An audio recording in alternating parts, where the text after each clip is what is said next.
Welcome to the Modern Intimacy Podcast, a show about mental health, sex, relationships, education and tips, and those private things we need to talk about more publicly without restrictions. I'm your host, Dr. Kate Balestrieri.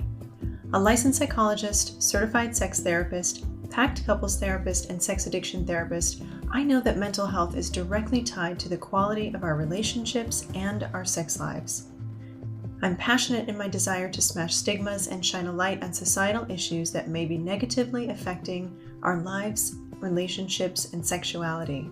During this podcast, I will also give you practical answers and insights to questions you've been wondering about. We should all have fulfilled, happy lives, and we get there by erasing shame, consciously digging deeper, building healthy connections, and by getting curious together. Thanks for joining me. Let's get started. Hi, everyone. Today, I'm so excited because I'm here talking with Tatiana Fogt, who is the host of the Bedside podcast. We're doing a collaborative episode. So fun. Thank you for doing this with me. Yeah, of course. I'm obsessed with doing talks with you. It's so funny. We've now done 2 talks together. Mm-hmm. One for DVF. We did one at the Brightly last month, was it? Or a couple weeks ago. And we still haven't sat down and recorded, but I'm so happy we're finally come around to it. And yeah, I'm here with Dr. Kate Balestrieri, and we just I love our synergy together and just how we can riff off one another. And I'm really excited to record with you today. Me too. It's really seamless whenever we are having a conversation. I just love it. So thank you again for the invitation to do this. Yes. So I know we talked a lot about what we were going to use this episode for, and you were so gracious in pooling your community and seeing what kinds of questions they have for both of us about sex, sexual expectations, and we've got such a great list. Yes. I feel like one of the biggest things, and I'm so happy to have you here too and chat with a sex therapist, is like a lot of people just have so many questions about sex and intimacy and relationships. And I'm laughing because I'm just like, the abyss is just never ending, as you know. And a lot of people don't know where to start. Right. And I guess like before we get into so many of like our listener Q&A and all the commonly asked questions that we get, I actually want to kick it off with you and kind of just get a deeper understanding of kind of the craft of sex therapy, because I really do feel like it is such a craft, and also get an idea of what, how people can kind of disarm the concept of sex therapy and enter into this space in a comfortable way that feels approachable, bring it up to a partner, even just like feel like they can go themselves. Like how can we kind of even begin that first step? I really love this question and agree. It's something that comes up so frequently for people. I think for 2 reasons. One, we still stigmatize mental health in such big ways. Even though that's changing, there are a lot of folks who still feel really nervous and vulnerable with the experience of therapy.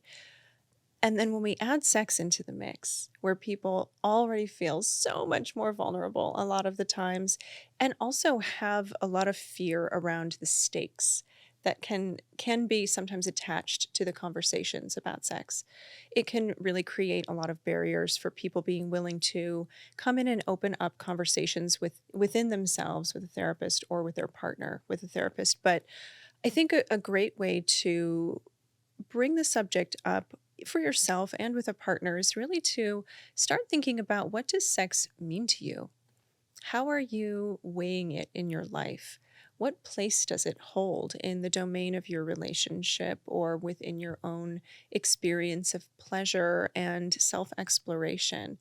And when you start to think about what sex means to you and the labor that you've given it, the meaning that you've given it, the functions that you've given it, it starts to give you a little bit more room to explore, well, what can be sex? What can be the meaning of sex for me in my life or in our relationship? And that starts to open up conversations because it creates possibilities and it creates a collaborative conversation instead of a conversation based on what's not working, what's going wrong? Why am I not happy? Which is, I think, a lot of the fear that people have in getting started in sex, because once we speak it, that means it's true.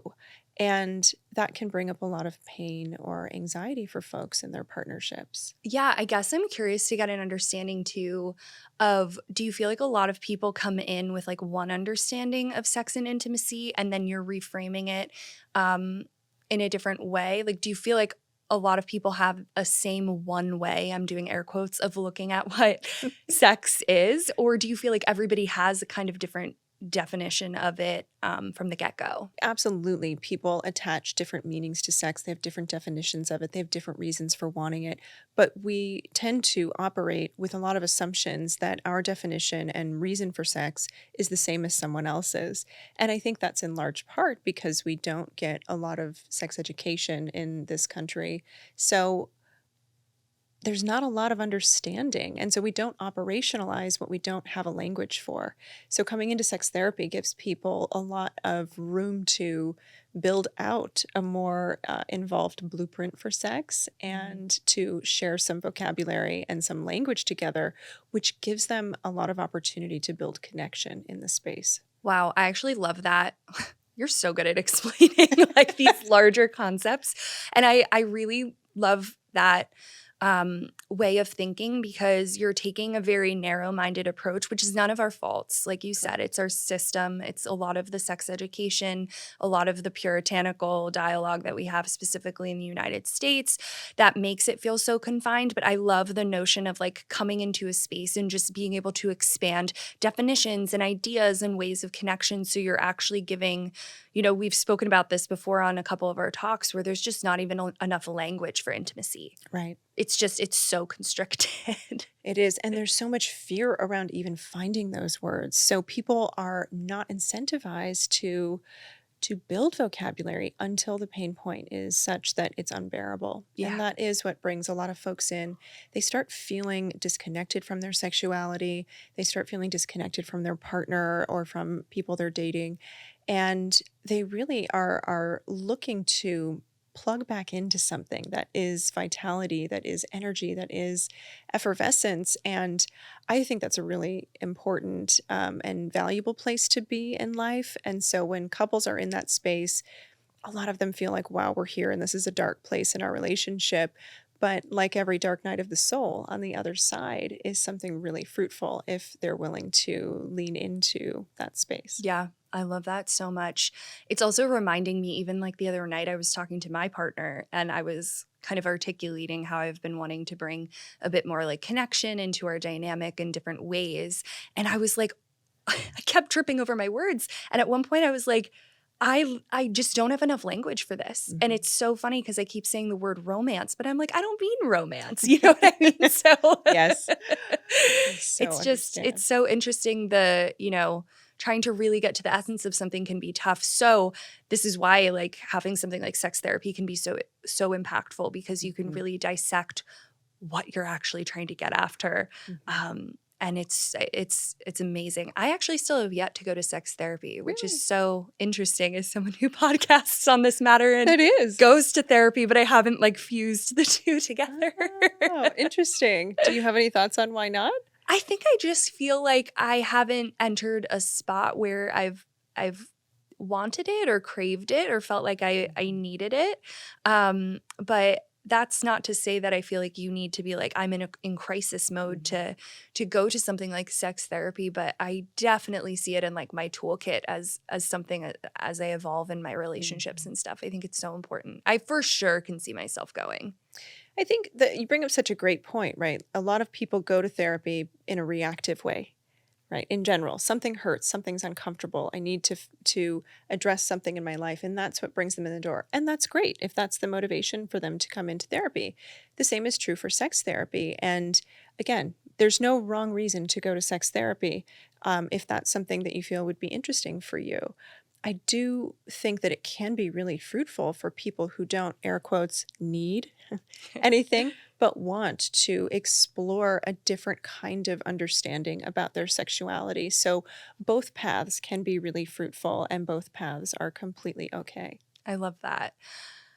Thank you for sharing so much. I guess, but the first one is really around communication, and I'm sure you get this all the time.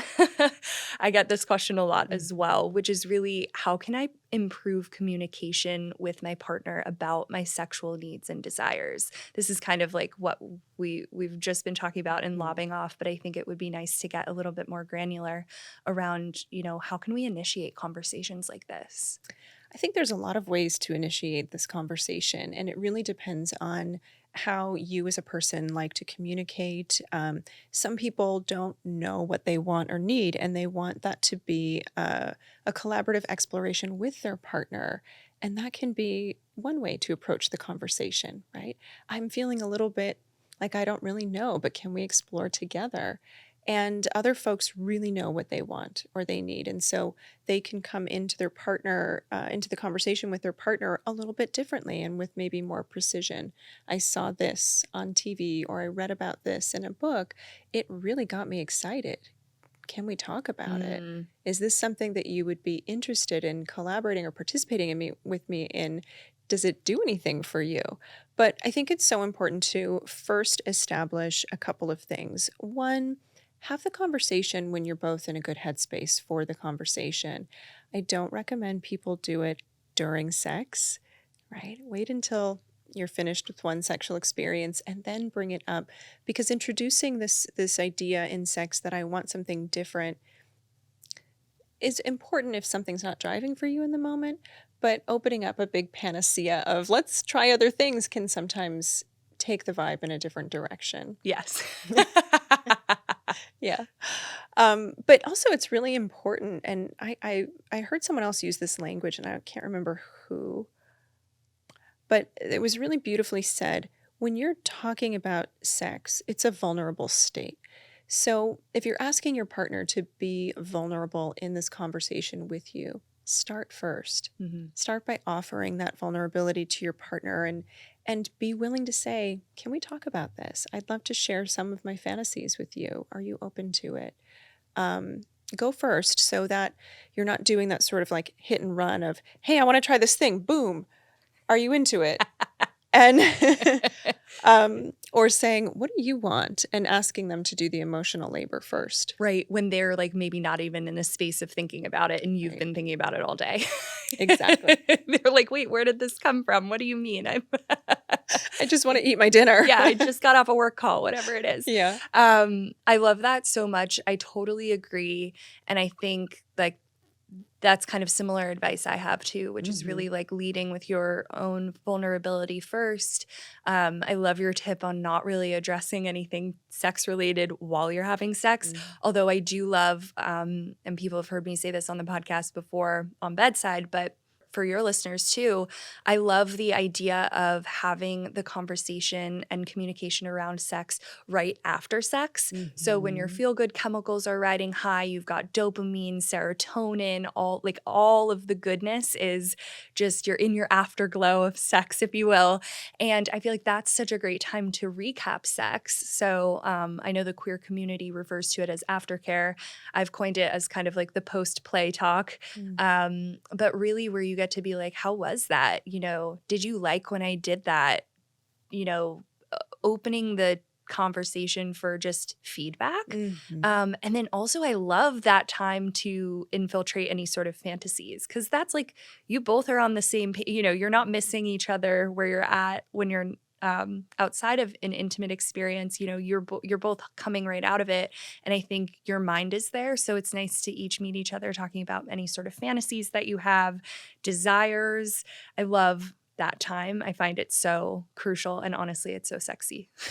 Oh, same. That's like my favorite time and space to go deep with a partner and really kind of get into what was just happening and what did we really like about it. That debriefing phase that can happen during aftercare sometimes, but sometimes folks like to do it a little bit later, and that's okay too. Like honor what you and your partner both need in terms of aftercare, but it's so important to give yourselves that time to really bask in the ooey gooey neurochemicals. Yes, 100%. And kind of going back to what you were saying about how all communication looks a little different. Some people don't even need to talk about it per se. They might be a little bit more physical, like they like the cuddles and aftercare and just really like the caring nature of it. So I think it's not there's no pressure to have verbal communication. Sometimes it's nice to just snuggle and just feel like you're in one another's presence. Yes, love that. Well, let's talk about another question, shall we? Yeah, let's do it. The next person wrote in and said, I have a low sex drive. Is this normal? And what can I do to increase my libido? Ooh, I love this question. This is probably one you get all the time. You probably do too. It's so common. It's so common. I mean, I have a bit of a hot take. I don't know if I necessarily believe in high or low libido. Agreed. Okay. Yeah.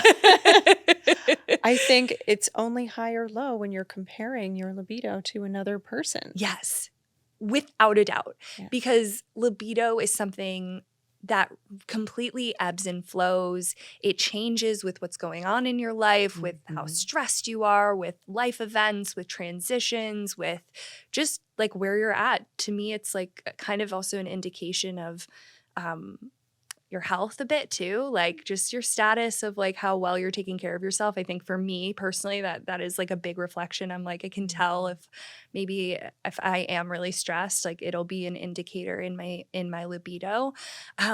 But you know, I totally agree with you. I think when we're looking at high and low, it is a comparative thing. And I love the idea that, and the permission that we can give ourselves, which is that libido can shift, our desire can change, and we have permission for it to change. And in fact, I actually like to embrace the changes of it, because I know Dr. Ian Kerner talks about this, where he talks about changing different sex scripts, which is really about like, you know, how can you change your narrative around sex and what that means for you at a certain time in your life. And I think sometimes it can be a beautiful thing when there is a shift in your desire to really reevaluate what your sex script is, because it keeps things fresh. It keeps things exciting and less like monotonous on almost. So yeah, I'm curious to get your take on it. I really love what you just said. Sometimes I wonder about whether or not someone's libido has changed per se, or whether they might be reaching a plateau in their interests and in fact might benefit from some novelty being introduced, right? I'll say that another way. I wonder if they're bored. I'll say that in a less professional way. Are you bored? Well, I mean, I can just say personally for myself, that's often what comes up for me when I hit that lower libido space. I'm like, sometimes it's about not taking care of myself and being really burnt out with work. That absolutely is true for me too. But a lot of the time, I just feel like kind of been there, done that. I need to change it up, and maybe I don't know what that means yet. I don't know what new script or what new element or variable I want to bring in. So that's always a question I'm asking right away. But I want to just you know, for anybody who gets PTSD around statistical language or research language, please feel free to opt out for the next 3 seconds here. But mute. But I think we often go into this comparative place, which is a normative comparison. How does my libido rank compared to my peers, right? The other folks around me. And that's where I say, not so interesting, right? Because we don't need to compare our own process with someone else's for it to be valid and healthy and okay. But where I do start to get a little curious is when folks have an ipsative shift.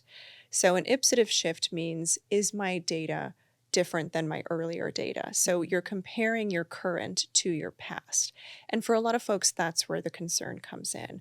I used to have a higher libido. I used to want sex more. I used to do this, or I want to do this because I think that would be more fun. And they're not quite in alignment with their comparisons that they know their body is capable of and their mind is capable of. And that may or may not be a concerning point either, given everything that you just mentioned, right? Life happens. It's completely expected that our libido is going to change over time and we'll have ebbs and flows. But that's where a lot of folks start to get worried, because it's different than how they used to be. Yeah. Yeah. What is your advice around that? Is it just like a matter of kind of accepting that our like the human nature isn't fixed, that like our human experience is something that is ever changing? You know, I think people love like not love, but it's we have this innate instinct to like grip to this one identity of ourselves, and maybe we like this one identity of ourselves, of a certain level of desire we have. So, you know, what is your thoughts around kind of how to tackle that, or maybe just be less hard on ourselves about it? Yeah, I really love the language that you just used. Human behavior is not fixed. The human experience is not fixed. We are constantly dynamic beings.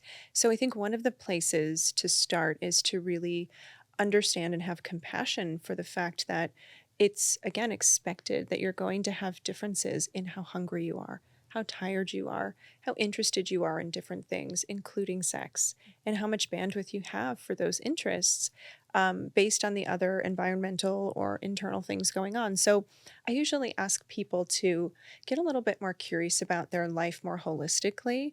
What's happening with your diet? What's happening with your physical routine? And I'm not saying that people have to be in a diet or be super fit, but often when something's going on with our body and our desire changes, we do have some opportunities to see a difference when we look at what is healthy for our body. What's your workload like? What are your finances like? What is your stress level like? Are you able to reserve the energy for sex, or are you too worried about surviving? That's a real problem, right? It's Mhm. hard to be open and receptive for pleasure if you're trying to make it through the day, Yes. right? Either because of your financial resources or stress in your home, or you're taking care of a loved one, or something's not going well in your relationship. So I want to look at all of these different dimensions, including someone's spiritual life. What's Yeah. happening, internally? What is their connection to something bigger than themselves? And where are there opportunities to create vitality in their lives and reduce stress? And that can usually be enough to start garnering some vitality again sexually. You said something, well, you said amazing golden nuggets in there, but you said something about um, finding people not having enough time for pleasure. And it made me think that I think a lot of people, and I've been here before too, view pleasure as a luxury Yes. instead of a basic need, Yes. which is so interesting. Like, think of how many things. I mean, I literally am still culprit to this day, where I'll put so many things in front of my pleasure and then be like, oh my God, I left. No wonder I haven't felt this level of intimacy with myself or whoever I'm bringing into the dynamic, right? Like, I've been viewing it as a luxury instead of an essential. So, yes, 1,000% yes.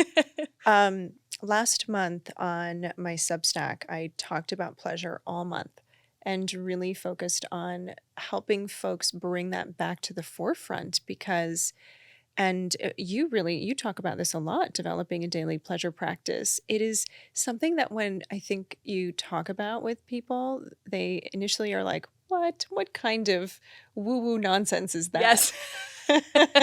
Or how privileged are you that you get to have pleasure? And I really appreciate the idea of really being intentional around pleasure on a daily basis. And in fact, Euphemia Russell wrote a book called Slow Pleasure, and in it she uses this language of microdosing pleasure.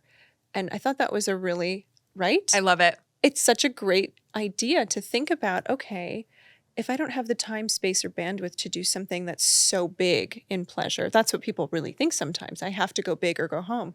But we don't. It can be something so little, like taking 30 seconds to enjoy your surroundings.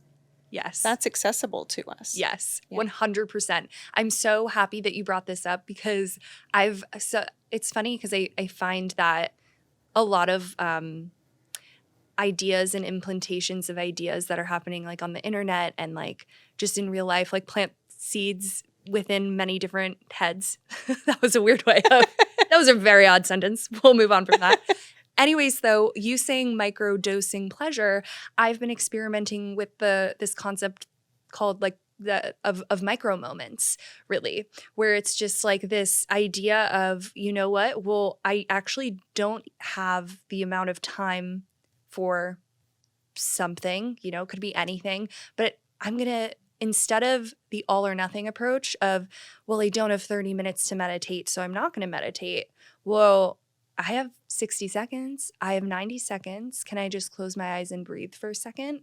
And that, to me, has been so nourishing, and it's taken the load off because it's made it not seem like such a, like what we were saying, it's making it not seem like this larger than life concept. Like it's making it feel like I can attain a basic need versus the idea of pleasure being a luxury, which, let's be real, when we can carve out a lot of time for pleasure, heck yeah, that feels so good, but it's just not always possible. So I love this idea of microdosing it, micro moments, whatever, However, term and an approach you want to see it as, but it's, I think, so healthy and exciting. And yes, like you said, I do talk a lot about building a pleasure practice into your day, which is really just asking yourself, what's one thing I can do for myself today in the name of desire, in the name of joy, in the name of ease, whatever approach you want it to be. Sometimes I'm like, ooh, I just want a really delicious like matcha from down the coffee shop. So it can be really attainable. yes. And I want to bring this idea to people who are in long-term partnerships, right? We often start to take our partners for granted in long-term partnerships because of habituation, not necessarily because we don't care, although sometimes people do have a lot of resentments and a lot of stuff, a lot of residue that gets in the way of their connection. But separate from that, this idea of habituation where we see each other all the time, we're so familiar with each other, we stop showing up for the granular moments because they sort of bleed into what is familiar. But the idea of these micro moments or micro dosing of pleasure in your partnership is a really important thing to weave back into the tapestry of your connection and into your erotic foundational foreplay, right? Every little micro moment that you share that is affection in between your sexual encounters together builds tension, builds excitement, builds enthusiasm, builds connection. It says to your partner, I care about you, I think about you, I'm attuning to you. And when couples start to build that back into their everyday relational practice, they start to see shifts in their sexual desire. Wow. It doesn't happen right away because sometimes there's been a bit of a desert and that earth needs to be wet until it can start to foster some growth. Yes. But literally. Yeah. Yeah. But it really is important for people to start tending to that, Yes. like erotic earth between them and to cultivate more pleasure. Oh my God. I love that term, erotic earth. It reminds me, and to like really bring this home, I saw this really great video someone posted about how they kind of broke down the sense of what community meant for them.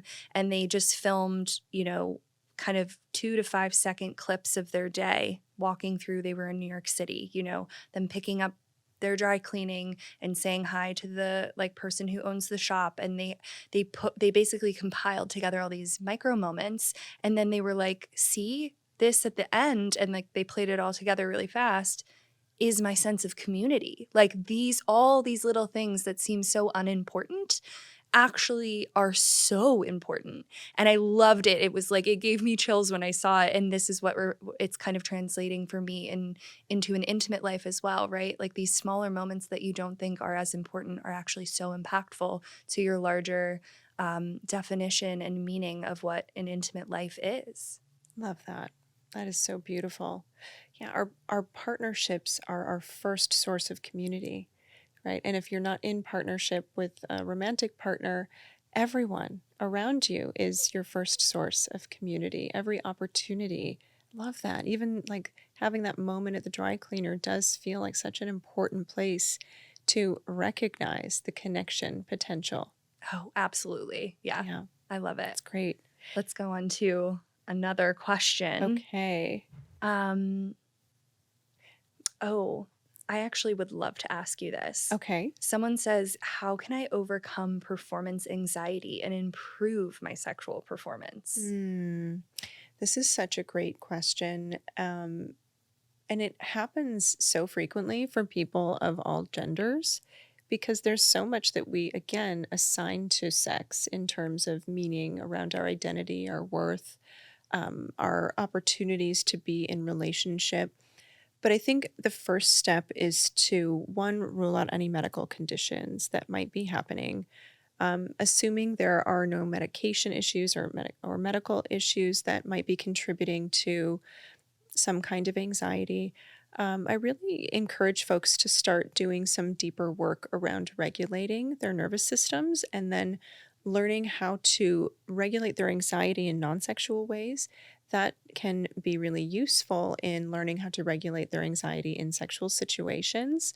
Some of that is cognitive, but a lot of it is body based work and learning how to recognize the earlier signs of dysregulation or anxiety that come up in your body and bring yourself back into a state of relaxation. It's really hard to be receptive to pleasure and to create opportunities for pleasure in that state of anxiety for most people. Yeah, absolutely. Your body literally is not receptive to it when you're in such a heightened state. Yeah. So this kind of is making me think a bit too, if someone's listening and they're like, yeah, I am the person who really is like putting my pleasure on the back burner because I'm prioritizing so many other things that then I get to the end of the day and I'm like, oh yeah, like intimacy.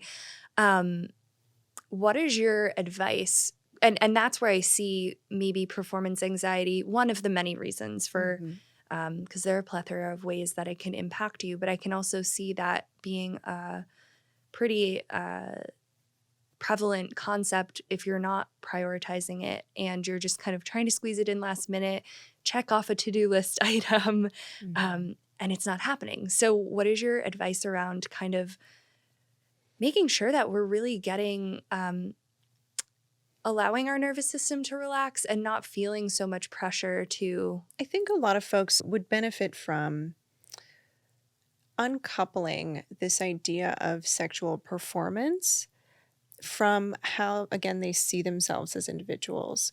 We are taught to perform sex, and that's a dangerous mindset to enter into sex having because it does take you out of your own body a lot of the time because you're so focused on, am I performing this role? Am I pleasing this other person? And it ignores certain truths like we are responsible for our own orgasm. And that doesn't mean that our partner plays no role in that, in our pleasure. But we have to be able to be communicative about what we're experiencing in our bodies and ask for what we need and want. And here's the thing, in sex, mutuality is really important. And I think when we have this performance mindset, we go in abandoning our own pleasure and showing up in this performative way. Let me show you how great I am. Let me show you what an amazing lover I am. Or let mm, me give you all these orgasms. And that's it's a pretty significant self-abandonment that can perpetuate some of that anxiety. When we go into sex as a co-created opportunity for pleasure with a partner, there's an expectation of mutuality. And when that's really clearly stated and respected between two people, there's a lot of time to be back in your body, right? mm. Because it's not about, are you performing this? Are you doing it right? Quote unquote, all the air quotes there. So really shifting away from a performance perspective is an important step in helping your body realize, like, hey, if you don't get an erection or you're not having an orgasm, that's okay. Not every sexual experience needs to include those things. That's huge. Yes. I really like that you brought that up because a lot of the narrative that we've been introduced to around sex is it is performance driven, it is goal oriented, and um, we can it's hard to not get caught up in that all the time because that's the messaging we've been delivered. But I love the reframe of, let's explore one another. Let's enjoy one another without having to have a specific outcome. And I think, that's probably why a lot of people have gone to situations where they've like faked orgasms, where they've, we've done so many things to mimic a performance instead of actually just being in our bodies sometimes. And I love that's almost such a great homework assignment, right? Like go be intimate without the expectation of any sort of end goal. Yes. Yes. Right. Who decided that the orgasm was the goalpost here? For me personally, an orgasm is great, but if it doesn't happen, that doesn't erase the pleasure Right. that did exist in the rest of the sexual experience. I enter into every sexual experience looking for opportunities of passion, connection, the kinds of sensory experiences that I like, the kind of fantasy that's really interesting, and all of that lights me up. And if an orgasm is a part of that, amazing. And if it's not, that's also amazing. Yeah.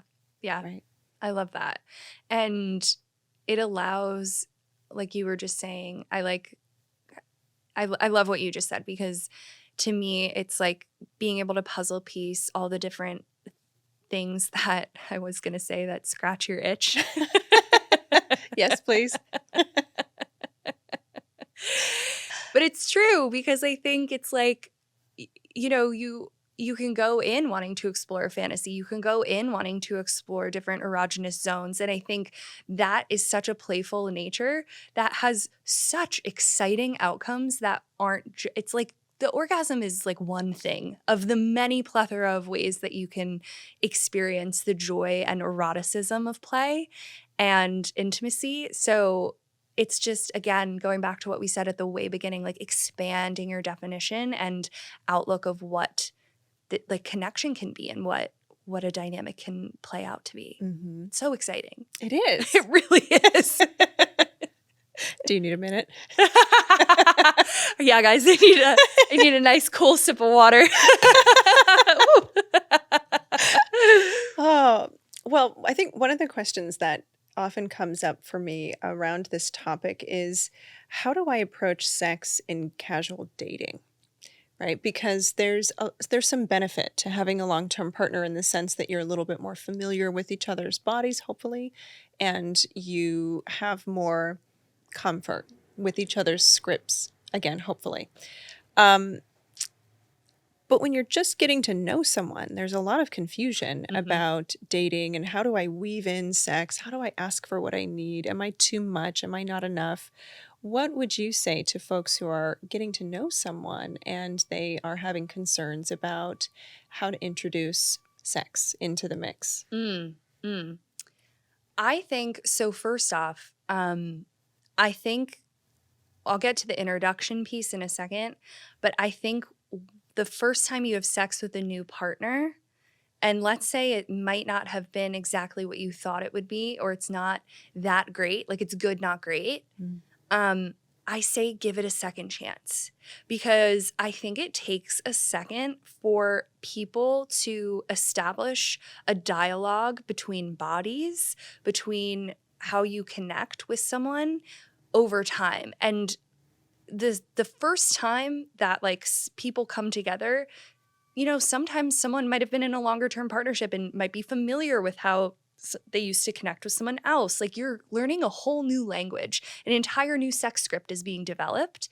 So I actually think like give it a chance, give it a couple times. I've like had a couple of people who've written in being like, my first kiss was so bad, but the chemistry was so good leading up to it. What do I do? I'm like, hold it out. Just wait a second. Like just give everybody a little bit of time. And a lot of the time people are like, okay, yeah, we figured it out. We came to terms. But I think when it comes to introducing a sexual experience to a new partner, I think it, similarly to what I just said, like it is a bit of a phased approach. I think the first and most important thing is just aligning on very, very basic values. Does this person respect how I want to approach this? Do they respect my safer sex practices? That can look different for everybody. You are the one who gets to determine what safe sex means for you.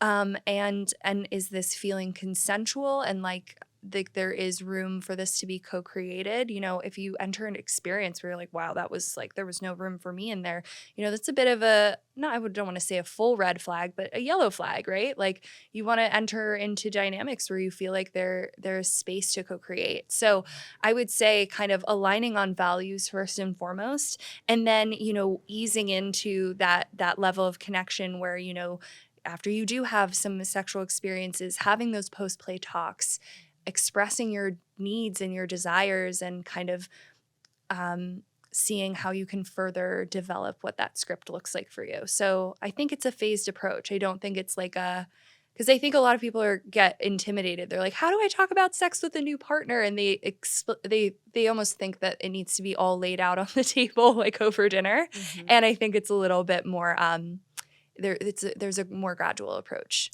I think so too. And I think you can communicate a lot about sex without necessarily writing a dissertation together about what your sex is going to be. Yes. But it is important to evaluate, how is this partner, how are we talking about it together? Is it mutual? I really love what you said about kind of being mindful for, is there any room in this for me? Mm-hmm. And I think sometimes when people are anxious to talk about sex, or they're anxious if this person's going to like them in general, they want to bypass the hard conversations, or the conversations that actually create intimacy and more connection between the two people. It's hard. It requires vulnerability. So they bypass that, and they don't pay attention necessarily to things like, does this feel mutual? Is there a nice balance and a rhythm here where we're both expressing our needs, and we have that time and space to really explore, do we have the same values about sex? Do we want similar kinds of sexual experiences? Are there enough similarities where this is going to be good for both of us? Yeah. Yeah. I mean, sure, passion feels great, but if you're not kind of noticing the other rhythms, sometimes it can leave you kind of one-sided. Yes, 100%. And you said something there that I think is really interesting, where a lot of people are like, does this person like me? I love flipping a script, being like, wait, give me a hot second. Do I like the person I'm sitting in front of, right? Like, we go on dates and into new experiences so often wanting to impress the person in front of us without even taking a beat, being like, do I like this person? Yes. Yes. And that's coming back to performance anxiety. If we're so worried about, does this person like me? Will my approach to sex be good enough for them? Right? No, we've got to take that ownership back. Is this good for me? And I don't mean to suggest that people should not consider their partners, but abandoning self and being all focused on, are they going to accept me, really does you a disservice in the end, because that's a chase, right? Yeah. It's a chase, and it's often something that will not be sustainable, because when somebody is chasing approval, they're often abandoning their own authenticity. I did have another question for you that I thought of, which I get written in, and I think a lot of people have even asked us this in our talks before, where they're wondering about sexual frequency in a longer term partnership. I think in the honeymoon phase of a relationship, a lot of people are like so hot and bothered for each other. They're like ready to go. There's just a lot of like chemistry happening. But when things become a little bit more habitualized, people definitely get hung up a bit on the idea of how often one should be having sex and comparing themselves to a lot of people. So I'm curious to get your thoughts on, the question of how much sex should I be having? I might counter that question and say, how good is the sex that you're having? Ooh. When you're having it? Because a lot of people, again, look at frequency and quantity as some benchmark to how good their sex life is. But instead, do you like the sex that you're having? Does it leave you feeling invigorated and connected? Because everyone's so different, right? There are going to be chapters in your life where you don't really have time for as much sex as maybe you had time for previously. But if it's really good sex, that might sustain you. And you might be like, yes, okay, once a week or once every other week is great because it's so fucking good. But if the sex you're having every week or every other week is not the sex that you're really interested in, that chasm is going to feel even bigger, right? Oh my That gosh. like pain of what is our sex life? What does my sex life look like? Is just so much more in your face. I'm so happy you said that. I've actually never heard someone say it like that. And I think that is so important because, yeah, you could be having sex 3 times a week, 4 times a week, whatever, like you think is like a crazy, amazing cadence for you. But is it good sex? Like, is it good? And if it's not, like, there are plenty of people out there who probably are having maybe more frequency in their sex life, but hate their sex life Yeah. or hate their dynamics. So I love that. I love that. I love that. And I think that's such a great reframe because people get hung up on this number Hmm. and the shoulds. I should be doing this. I should be like this. I should be, more intimate in this way. I'm not. And I just think that's so powerful to just when you have that thought and the awareness of it to reframe it and be like, well, how can I actually just bring a much more fulfilling sex life into my life? And what does that look like instead of a number? Yeah. So instead of looking at the frequency, it's really important to look at what are you trying to communicate with each other in your request for sex, and how much do you enjoy the sex that you're having? Okay, so let's say someone is in a circumstance like you were saying a moment ago, where they feel the energetics of their sex life is very much like there's the entitlement, there's a bit of a power struggle. How do we disarm that? How do we get back to a co-creative space? Yeah, that's a really tough space to be. I think the first thing I usually talk about with people who are in that space is the benefit of humility, and really looking at the opposite of entitlement is really where we have to start. So, coming into the conversation with humility and curiosity about what does sex represent to you and what are you trying to get out of it, and let's process the resentment and anger that you are holding on to, whether it's related to your current partner or it existed from previous experiences or other outside stressors.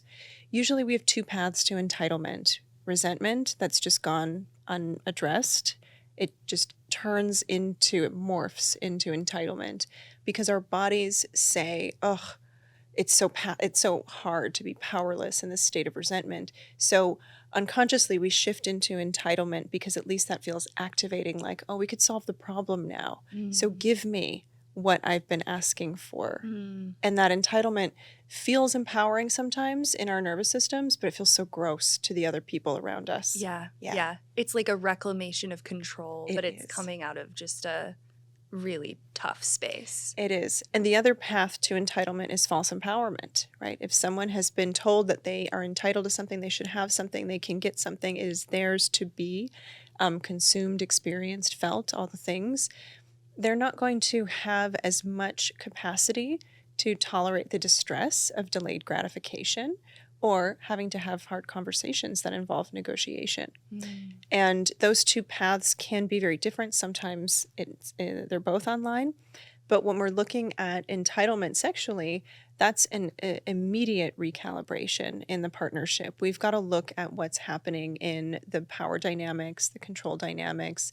And I'm always looking for, is there some kind of abuse happening too? Mhm. Because that entitlement can be difficult to rein in for folks sometimes Yeah, yeah. without it being addressed. Absolutely. So would you say kind of if you are experiencing something like that, would maybe going to sex therapy be a really good step because that's something that you can unpack on different kind of levels? Absolutely. Yes. Sex therapy is a great place to start. Specifically seeking out a couples therapist who is also a sex therapist, or vice versa, a sex therapist who's also a couples therapist, to really make sure that you can capture the training necessary to work with folks in that space and to understand the nuances of those power imbalances, because it is really subtle sometimes. And little things can become weaponized in a relationship. I mean, something really silly on the outside, like you put the tube of toothpaste down on the left side of the sink, and I've asked you to put it down on the right side of the sink, right? We get so bogged down Yeah. in these little granular relational exchanges, and little things like that can become a focal point of power imbalances and frustrations, just like sex can. Wow. Wow. Yeah. And I think there's something really interesting there too that you're noticing, where when it does come to longer term dynamics, you know, I think there are moments where sometimes we just need to have respect for the little things, like how we were talking about micro moments of pleasure, just like micro moments of like respecting one another too, right? Yes. You know, we can get so like whatever, nonchalant with it, but those things add up and they can become resentful. Totally. Dismissiveness is the killer of intimacy. So when we dismiss our partner's little things, like I'll come back to the toothpaste issue. Like if your partner has asked you to put the toothpaste here and you consistently put it there, not that you have to do everything that your partner asks you to do, but a conversation and an agreement around why you can't is really important. Yeah. Right. And when you don't have the respect of your partner to say, I really hear this request and I want to know why it's important to you. And I'm having a hard time meeting it because whatever the reason is. So can we find a compromise or a negotiation? That's a respectful conversation. When you just dismiss your partner's request as stupid or frivolous, that kind of shutdown is what is the catalyst for so many dissolutions. Yeah. Oh my gosh. You're reminding me how the other week, like my partner and I were talking and they were like, I really, really respect, like, I like need to have the place be a little bit more tidy. Not that I'm an untidy person, but I was dismissing them, being like, well, you're exceptionally tidy, like serial killer level tidy. And I was like, I can't meet you there.